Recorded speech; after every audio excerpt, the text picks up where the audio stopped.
really hope you enjoyed this video. Subscribe, like, and click the bell to be notified of more fantastic music content just like this. Welcome to the Need to Know Music Show with me, Ronan MacManus, here on Switchbox TV. And today I'm joined by an indie electronic duo who just released their debut album, Good Morning Stranger. So hello, Jesse and Jacob of Foreign Air. How are you doing? Good. Thank you for having us. Yeah, doing good. Thanks for joining us. Yeah, it's just so this. Let's start off talking about this year, because obviously it's been a very strange year. What was kind of planned? I know you guys have been releasing so many singles. Was that always the plan? What plans were ruined, or how have you innovated during this lockdown 2020? Yeah, singles for us was always the plan, but it was always like singles leading into like a headline tour, like halfway through, and then we were gonna do like the US headline tour, and then release a little bit more of the album, and then do the full album with another tour, maybe like a bigger support tour or something like that. But obviously in March, all that got scrapped. I honestly thought when we were talking about the whole COVID thing in March, I thought it was gonna be maybe a month and a half, 3 months. Yeah. And it's actually gone on a lot longer, obviously, and probably going to go into next year, to be honest. So who knows how long, to be honest. Yeah, I mean, but you basically kept your release schedule. Because I mean, it says your debut album, but you've been releasing singles since 2016. I mean, the singles and EPs. Is that right? 2016, your first one came out, or is it earlier than that? I think the first one came out at the end of 2015, which was Free Animal. Oh, okay. And Jesse and I had just gotten together, and we had just actually started working on music together. So that was one of the first things we ever wrote together, and the first thing to come out. So you've been sort of like releasing singles since then, but this is kind of like your first sort of album as such. It kind of must be. It almost makes you sound like you're a new band, but of course you're not at all. Yeah, for sure. Yeah, I think because the success of Free Animal came sort of out of the blue. Like, Jake and I have known each other for a very long time, just from other bands and helping each other out, DIY touring and stuff. And when that song, I think our friend that's now our manager heard it and sent it around to a couple people, and Billboard wanted to premiere it. And they asked if they could premiere it, I think on like a Sunday. And we hadn't even locked in a name yet. We were just kind of having fun, trying new things, collecting new types of instruments like samplers and synthesizers, getting really into synthesis and Moogs and modular synths as well. So it kind of like came really fast, and we didn't have a ton of songs. And so it kind of felt like the right thing to do, to just keep experimenting and doing singles and seeing where things land, and not feeling too bogged down with expectation of like, this is a big statement or something, and just taking it song by song. And also, like, the tides had been changing in the way people were listening to music. So it was a lot easier to get out there as a new band, as being like, oh, here's one song, and Spotify or Apple or people on YouTube can really pay attention to that song and throw it on their playlists and stuff like that. So it's been interesting trying to navigate that. But we are both grown up in the 90s and love the album, and love the idea of an album and songs flowing together and concepts, and being able to sit down and take someone's music in as a whole body of work. So we always knew we wanted to do that, and we're happy that we finally can. It's also a nice big release to like be able to do that and move on. It's a 15 track album. I mean, it's a big old body of work there, isn't it? Yeah, for sure. It seemed even bigger too when the day it came out. I remember I looked it up to see that it was on Spotify, and it seemed a lot bigger too when you're scrolling. You have to scroll, don't you? You have to scroll. Yeah. And that goes back to the 90s too, like like bands like Soundgarden with Super Unknown. Like a lot of those bands like had 17, 18 track albums. Absolutely, yeah. Well, I thought it was quite an interesting way you kind of developed in the public eye, in the way that you sort of had to hit before the band was even a thing, and then kind of you sort of then have just been sort of working through it. And it's so when you when you're thinking in those terms, it does make sense, the fact that you've had all these singles and then the albums come now. But it's kind of, what was that? Because you weren't even living in the same part of the country, were you? No, I was in Washington, D.C., and Jesse was in North Carolina when we first started. So, we, like he said, we were in two previous bands that kind of ended at the same time. And we had been used to like touring around the country in vans and trailers and like DIY, like really roughing it. And so when those projects ended, Jesse started sending me like Dropbox. We had a Dropbox folder where he put demos in, and then I started going down to North Carolina to work with him in person, and just make music with no expectation, just really just like for the love of like making music with a singer that I really admired. And I think we were just having fun. And so like when the first Free Animal and like the couple early songs came out, and they had that instant success, a lot of the singles were us trying to figure out what we wanted the project to sound like, and getting better at production, and like, and just kind of really experimenting still and figuring it out. So we felt like we could do the single thing, but also maybe do a couple tours in between and like build a fan base, and it's kind of what we're used to. Like we had been touring for the last 10 years probably in our other bands, so it was kind of like a natural. What sort of music with the other bands? Was it they were much more, they were different, but I guess my band was very much like a bluesy rock type band, but we all like shared a warehouse, and to order to write songs, like 4 people had to be in the same room and like spent hours and hours like jamming and trying to like finish the song. And I just remember being like really fatigued with that process and just wanting to do something completely different with like new instruments and less people and that sort of thing. Yeah. What about you? What was your band like? Similar in terms of the dynamic, where it's like four guys in a room, you know, using guitars and bass, drums, and just being loud. I think we had a lot more of we were a lot heavier than Jake's band, and more in that arena of like more sort of noisy, a lot of guitar effects, like 2 pedal boards, you know. But to answer your question a little bit deeper too, is we've kind of moved all around. Like I was in North Carolina when I met Jake, and that's kind of where I grew up in Raleigh, and then I was in Charlotte for about a decade. I met him when I was in Charlotte. So when Free Animal happened, I was in Charlotte, he was in DC. It was about, I think, a 6-hour drive in the car. A lot faster if he would hop on a plane. And then soon after that, I moved to New York, and I was living in Brooklyn for a little while. Then I moved out to LA, and I've been in LA for a year and a half. It's crazy how it's been a year and a half, because I feel like I just moved here, but COVID has really had time fly. Coming up on 2 years soon.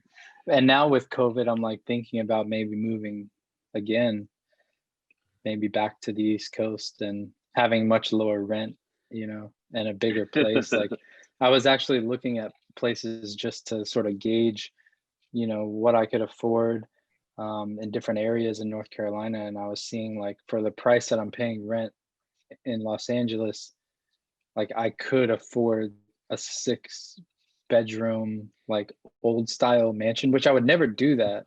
Like, but places on a lake in North Carolina, I'm like, I can't believe this, you know? So the fact that I could have a 2-bedroom house and save a lot of money is very tempting at this point, especially because no one's meeting anyone, no one's doing sessions. Like sessions are all virtual right now, which also goes back to your question, like, because we started with Dropbox, email, and then we would get together when we can. That's what I was going to say. Yeah, this kind of like idea of virtual, like writing, like virtually, is kind of something that was natural for you guys. Yeah, it was very natural, and we would get together to sort of hammer things out at the very end. But because of COVID, it's advanced so much more. I mean, one, it's been great to see a lot of other artists jump on board. At first they were, you know, hesitant about it, because we would hear, you know, this artist here that you might want to work with or collaborate with, they're not doing virtual sessions. Then a couple months later, it's like, oh, they are doing virtual sessions. It takes them trying 1 or 2, and now it seems like a lot of people are on board. And we've learned about programs like Audio Movers from a friend of ours, which is a program you put on your master bus and it generates a link, and anyone can plug that link in their browser. They don't even have to have a DAW and hear in real time what your session's doing. So we've been doing that and doing screen sharing and voice chat, and it's been great to be able to work that way. I think this year has kind of definitely put the accelerator pedal down on so many developments that allow people to work virtually, because it's just out of necessity it's happened, you know. So I think there's a lot of people people who weren't necessarily sort of very technical have had to become so, and so maybe there's going to be more developments in this way going forward. It's going to allow to more real-time collaborations. Yeah, and piggybacking on that, oh, I was just gonna say, piggybacking on the idea of the collaborating virtually due to this is kind of like similar to the way the music industry changed with piracy and streaming before they could catch on. All the money drained out of the music industry. People couldn't record albums in big studios, and technology changed and people learned how to produce themselves, which I think is a big feat for us, not only experimenting with the new genres of music for Jake and I, but also like really using this project to learn to produce and record and engineer everything ourselves. And, you know, we mixed over half the record ourselves. So it's always been a big push for us, not only writing great songs, but like really diving in, you know, because when we were in our other bands, it was you're at the behest of the producer. Like you're four guys in a little rehearsal space. Everyone's got their opinions and you're butting heads trying to hammer out this song. And then you go to a studio and a producer records it. He's like the fifth wheel to help the arguments, you know, that are going on. Yeah. And he knows everything about the gear and how to make it sound good. And someone else mixes it and it goes to a mastering guy. And now it's like, oh, you have a laptop. You can, if you want to spend time on YouTube, become pretty good and get the song done from the beginning to the end, which is pretty amazing. There's just no one to referee it anymore, so the arguments they never end. Yeah. Internal arguments with yourself, for sure. Exactly. Yeah, exactly. I was going to ask about how it kind of works with you guys in terms of, I mean, with the ideas, there's lots of effects. Are they some of those guitar effects? Are they keyboard effects? How do the songs kind of come together? Do you have a sort of set way of working? Do you come up with the kind of like some idea of a sound, or is it a lyrical idea that sparks that? Because they seem to sort of go hand in hand. The sort of lyrical content is reflected in the sounds that are chosen. Do you work in a certain way like that? I think for us, it starts in a very experimental way. It's like touching a synth or whatever, making a sound and just like fooling around with whatever's in the room. And then as soon as like a sound sparks someone's interest, or Jesse will peek up or I will peek up, whoever, that's kind of like the jumping point for us. And then we kind of just start there and just exploring that sound and building upon it. And then eventually Jesse usually like improvise a melody. We'll do a couple of takes of that. And then together we kind of like cut up. He'll have like the majority of the lyrics kind of in that improvised vocal, and we'll kind of just talk about it. Like, what does that mean to you? I heard you were kind of saying this phrase or this word, like that was really cool because it reminded me of this moment. And then we'll just talk and kind of like piece the rest together, the lyrics together in that sense. So it's very collaborative. It's very just like throwing ideas down as fast as possible, having fun, trying to make the other person get excited about what's going on, I guess. Feeding off that energy. Must be great to sort of bounce off each other like that, because, you know, most of my songwriting is done on my own, you know, so to have someone else to bounce off and feed, I mean, you feel like you've achieved things you wouldn't have been able to do separately. Yeah, Jesse's a lot better than finishing ideas on his own than I am, but like I feel what you're saying, because like a lot of times when you're by yourself in a room, you get to a certain point, and if you either hit some sort of wall or obstacle, or there's someone else in the room that's like, oh, that idea was really cool, you get excited about it and you want to keep exploring and keep pushing. And so I think we use that a lot to bounce ideas off each other, and just seeing how far we could take things. Sometimes it goes too far. I'm usually the one that's like, well, that's kind of crazy. Like, let's reel it back a little bit and get back to like this idea. But it's also really great to have that person that's like willing to just like go to outer space with it and see how weird and far we can take it. Did you ever like mishear something you sang and then that became the lyric? It happens a lot, I think. It's definitely like, you know, the music. I think we're very into, I mean, that's why we get into music, is for the music itself and the way it can make you feel. So I don't know if we've ever been a band to write a song based on standalone lyrics like poetry, you know. We might be inspired by something like that, but it always is music first, and we want to hear the music and get into the mood of it, and then see what naturally comes up almost out of your subconscious, and then go from there. And then from there you can really manipulate it, and like Jake's saying, oh, that's the chorus melody you just came up with from, you know, what the chords were doing and what the music was doing that made you feel like this natural thing. Like, this is the natural thing that should happen right here, that my body's saying. And then we go from there and we can hammer things out. Like, we recently did a song that hasn't come out yet, where it just gave us this like 90s like slow roll vibe, and there were lyrics there from the improvising that felt really good. But then from there it was like, oh, but this is making me think of that movie Donnie Darko, so let's go down that rabbit hole. And we started watching the movie while making music and trying to conceptualize the lyrics in that way, which was really interesting. But back to the main question, it could come from anything. Like, sometimes Jake makes a beat and sends it to me, and that just sparks something in me. Sometimes I have a melody from a voice note. There's really no holds barred. Like, anything will spark interest and wanting to build on it. So no rules for us, really. I mean, it's an absolutely fascinating way of working. It's something that I've never done, certainly, that I would really love to do, because it feels like you kind of trust your instincts a lot, and you're going to go with what feels right over, like, I suppose it must be really important to not go in with any expectations into those sort of sessions, to not have too many ideas before walking in the door. It feels like you get more natural music that way, or do you have sort of a framework? Do you come in with an idea, or I've got this idea for this thing, or do you know what I mean? Which way do you feel like it goes, or do you do both? I think it's a little bit of both, and it's part of it is like being somewhat disciplined, or like kind of really trusting each other, I guess.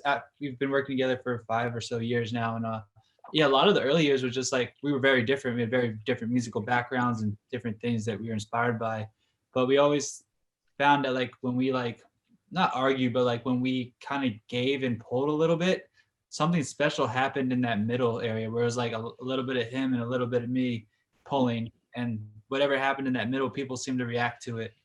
And I think that kind of fueled us and taught us, like, just to respect the other person. And we're both right. We just got to figure out how to make it always work.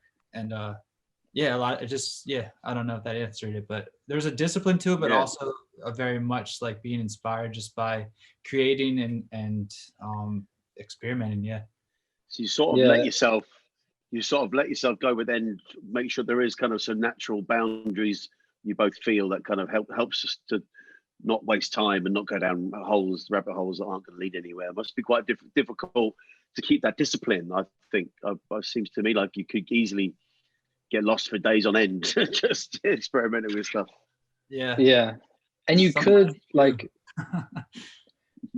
I'd say, like, coming into the studio with a preconceived notion of something, like, can be possible if you're like, oh, we have this album, but we have a missing piece somewhere, or there's one piece of an energy, or the track flow is not working.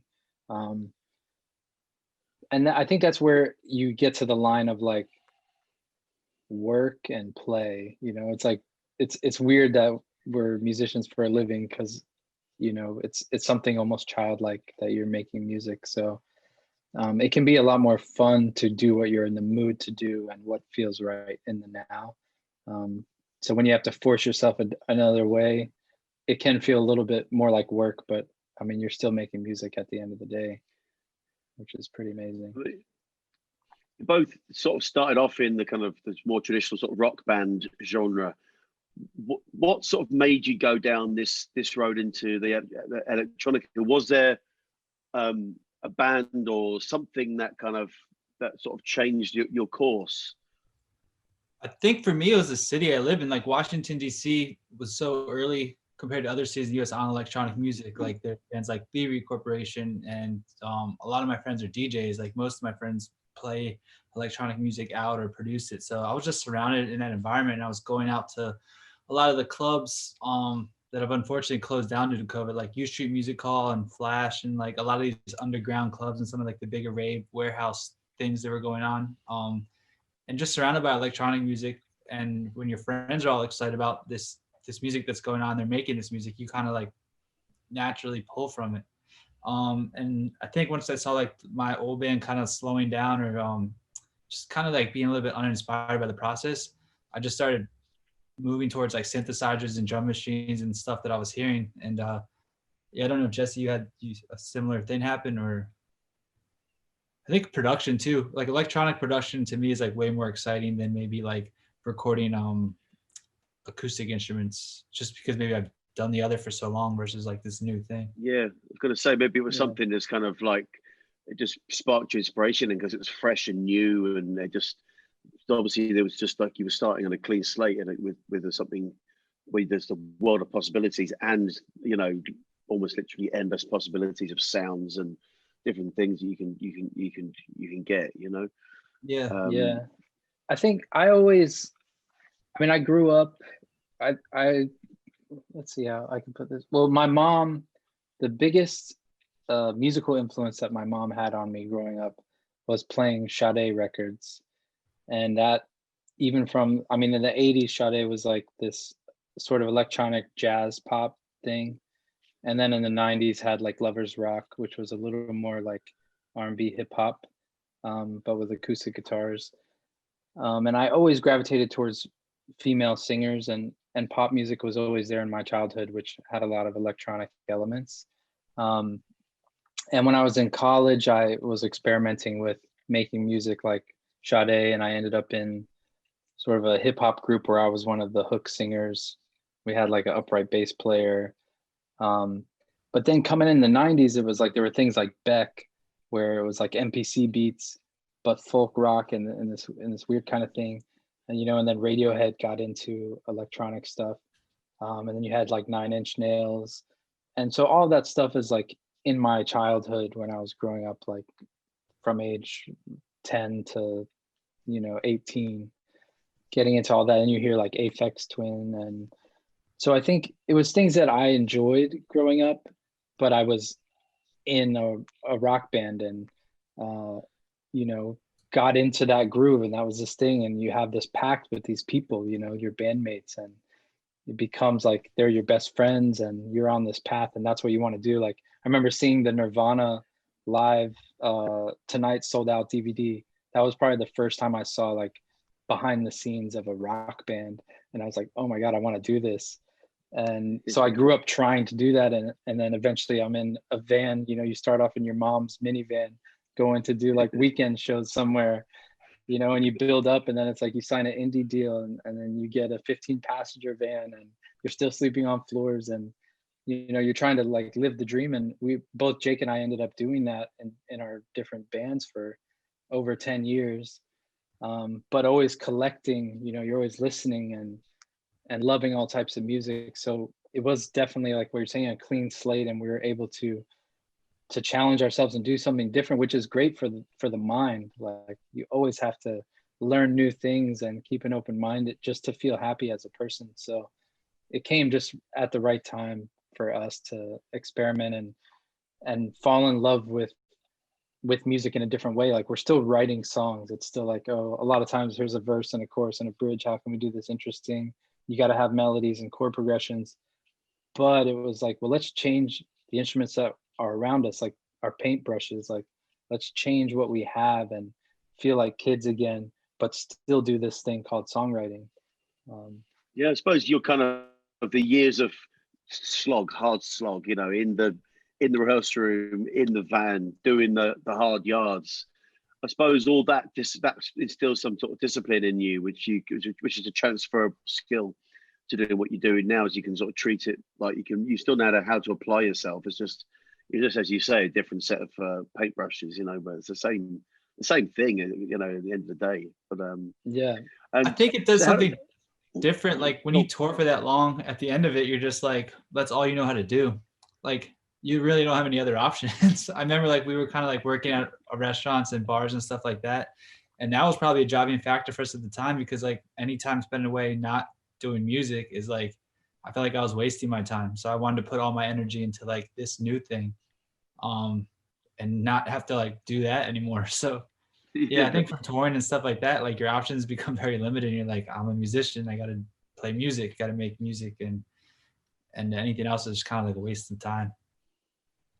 So how does it work sort of live with this stuff and getting out there? I mean, do you have a different set of equipment? Do you bring in laptops and things like that with you? And how does it work equipment wise? We brought a lot of elements from our old band. Like when the last couple tours we did was guitarist Lee from Jesse's old band, and then Luke, who played drums for us from my old band. And so we bring a lot of the like live drums, live guitars. I'll play bass and Moog and a couple other synths. And we have like a little bit of the laptop running. There's only 4 people on stage, so it's only so many hands, and the laptop will kind of do the rest, do Ableton, and then Jesse's playing keys and chopping up his vocal on the fly. And we try to play as much as we can live, and not rely on like the backing tracks thing as much as we can. Yeah, I suppose it's kind of like it's important to keep that live element and be able to experiment and be able to do a different version. Did you find you could do that, or do a different live version to what you'd done, what you'd recorded? I mean, were you able to do that effectively? A little bit. I think we always push to do it more. Like the way we play the songs live are a little bit different than the record, but we've actually done a couple like stripped down performances as a 2-piece, and I feel like we have more freedom to do that as a 2-piece now. So that's kind of another thing we're kind of experimenting with during COVID, and maybe doing some even more stripped down sets for just the 2 of us playing a lot more different instruments and stuff and different variations of the songs and bringing them to life in a new way, especially off the new record. It'd be great to hear those things, hear those versions recorded. I mean, it'd be good to hear him coming out, you know. Can you hear me? It's just a lot of fun. Sorry. To yeah, they'll be cut out a bit you're there, sorry. talking about the we did, I think, 2 live streams. The third one, editing the video for, we filmed it at a warehouse. That doesn't have a date yet, but hopefully it will. But it is a lot of fun to sit down in Ableton and just like figure out how to do the song in another way, because a song can be so many different ways. You know, you just have your chorus and your melody, and everything else is the mood, and it can change so easily. And that can be hard too, just in terms of production. Like when you're in control of your own production, you know, sometimes we go down crazy rabbit holes and it's like, oh, we got 5 versions of this song. They all sound different. You know, which one is the one? So it would be really cool to eventually put out a Good Morning Stranger, like B-sides album that's got all the different alternate versions and songs that didn't make the cut. Some of them I really love too, and some of them are completely different. Like you might pick out the lyrics. Like one I could think of is our song Illusion that's on the album. The original way that came out was in New York, and it sounds completely different, and it's still amazing to me. Like it's a completely different mood. I love for people to be able to hear that stuff. Well, you're going to have plenty of material for the extended box set and stuff that'll come later on. You're not going to be short of that. No way. I'd like to teach the world to sing. How did that come about? What was the idea of that? It was obviously in July, so I'm assuming it was a reaction to everything that was going on politically. It was a little bit of that, but I'll be honest, we got hit up by a company who wanted to pitch a song to Coca-Cola. Like we do a lot of sync stuff from time to time, and they had this campaign that they were pitching, and I guess I had never actually seen the commercial, but originally that song was in an old Coca-Cola commercial from back in Yeah, the, I want to say I remember 60s or something. I didn't know about it. That I heard the song. I listened to the original, like the folk one, and it was during that first weekend when there were all the protests and the rioting and stuff. And I live less than a mile from the Capitol in Washington D.C. and there's like helicopters flying over and there's like sirens, and I'm watching the TV and all these buildings are getting like bashed into and there's fires and stuff like that. And we're working on this song, and it's like hard not to be inspired by what's going on around you. And I would ride my bike down to the Capitol in the mornings and stuff, and you see like what happened the night before. All that's going on while we're working on this song. So I feel like it never got used for the Coke thing or whatever, but we felt a strong bond to it and wanted to put it out right away, and just as a reaction to kind of what was going on. Yeah, it seemed kind of like a sort of real juxtaposition of like, you know, what's going on, and then having the I Like You to Watch sing in perfect harmony. Must have just been serendipity really for that to come your way just at this time. So and I was really surprised by I was really surprised by Jesse's vocal, like when he sent me like his original like scratch vocal that he put on, which I think is pretty much what we used in the song. It just wasn't in a way I was expected to hear it or expected him to sing it. It was very different from the original, and it had a certain mood to it that kind of like fit. And I being in DC and him being in LA with everything that was going on there.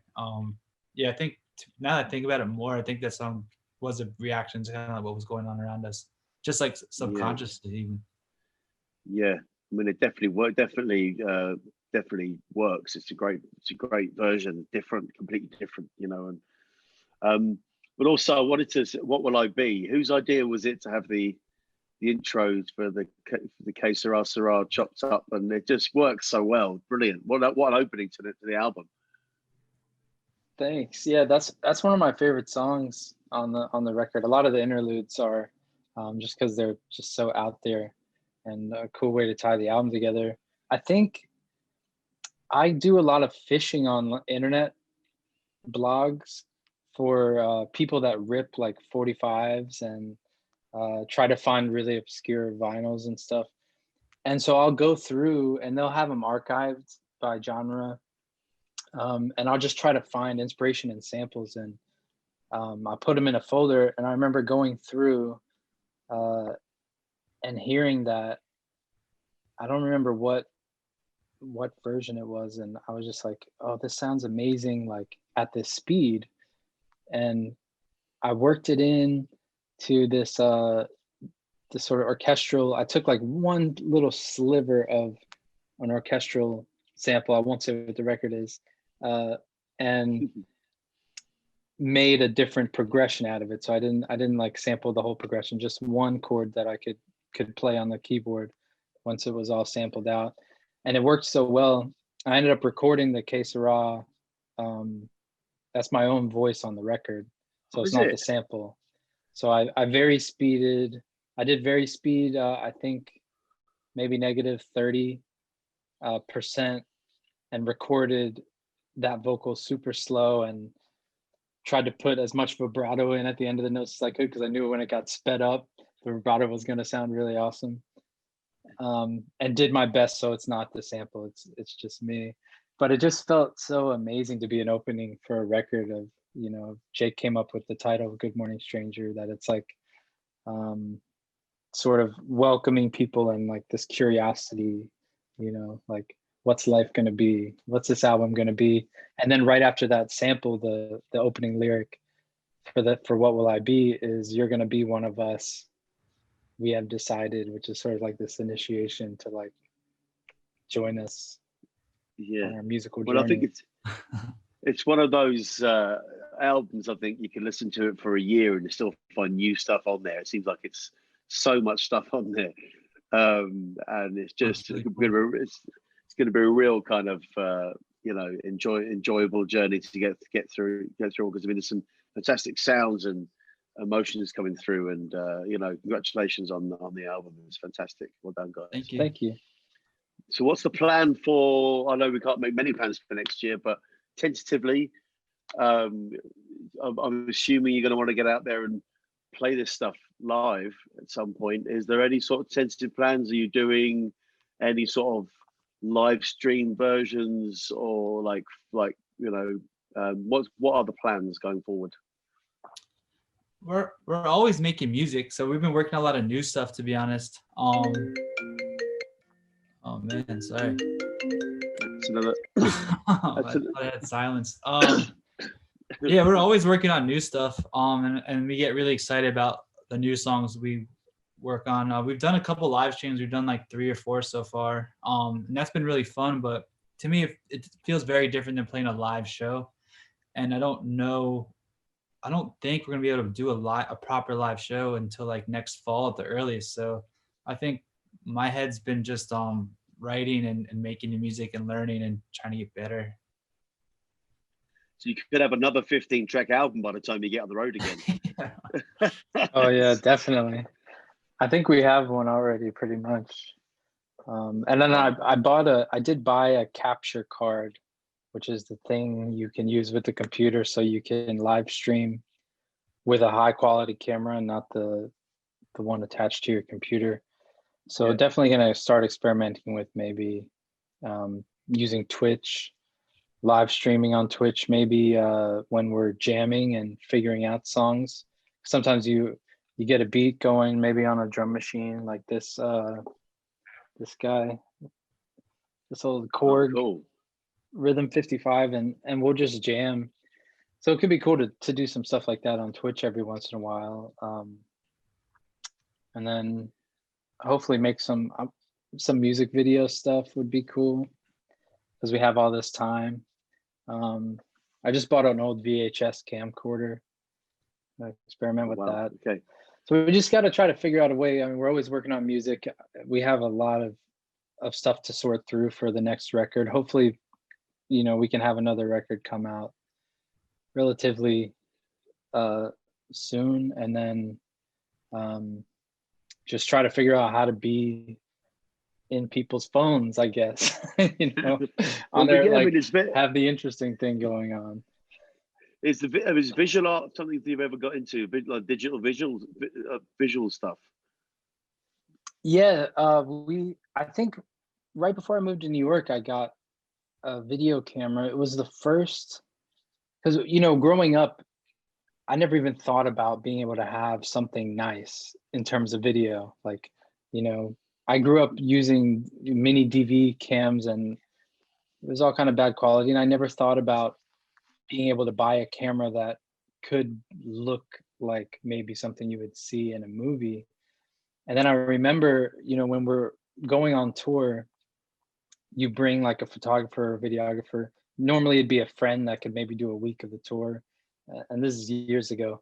And maybe they would do merch too, but they're also taking videos. And this guy had a Canon, the 7D. It was a nice camera at the time. And I remember years later, I was like, I wonder, that camera did really good video. Like, let me look it up. And it was only $400 now, because, Canon came out with all these other models by then. And that was the first time I had the realization. I was like, oh, I can get a really good HD video camera with manual focus. And so I bought one of those for $400, and that started me down a rabbit hole the past 4 years. And we ended up doing the Illusion video ourselves. We did the apartment video ourselves. So it's definitely like a new passion of mine. And the guy that drums for us, Luke, he does video stuff kind of like full time as his job too. So we're always hammering away at that kind of stuff and getting excited. And Luke filmed Jake's parts for the apartment in DC, and then sent them to me, all the green screen stuff, and then I cut it together in Premiere, and then added some of the effects from After Effects. So it's like my side love, like passion, new thing to tickle my brain, being on YouTube looking at tutorials, and I love that stuff. Well, we can look forward to some great videos coming from you guys too then. That's fantastic. And right, I'd like to ask you for a recommendation. We always ask for recommendations. So is there a band that people need to know? Yeah, definitely. One of our favorites is a friend of Jesse's out of North Carolina. called Dirty Art Club. And that's kind of something that we really like. We've even talked to him about maybe doing like a collaborative EP or album or whatever. But yeah, I think that's a favorite that we both share. Definitely. Excellent. We'll put the link to that in the description, and link to all your stuff as well. And where can people catch more stuff? You're saying Twitch, the stuff you've been doing stuff on there. Is there what's still social media of choice that what's the best place for people to go? I think Instagram's kind of like our home base, and then from there, like we spread all our different things that we work on. So it's it's at @foreign_air on Instagram, and then if you connect with us there, we kind of keep you in the loop on everything going on. Fantastic. Well, thanks for joining us, guys. It's been absolutely fantastic. It's been fascinating for me to hear, because it's a type of music that I've never sort of dabbled in, but I feel like if I do, then I'll just kiss the rest of my life goodbye, and that'll be me lost. Thank you so much for having us. It's really fun to talk to you, and good luck with the show and everything, and the music. Yeah, thanks very much. And good luck with the album. It's fantastic. I'm going to look forward to diving deeper into that, because I feel like it's going to keep me busy for a long time. That was going to accompany my lockdown now. All right, guys. Awesome. Yeah. All right. Thank you so much. Right, good luck.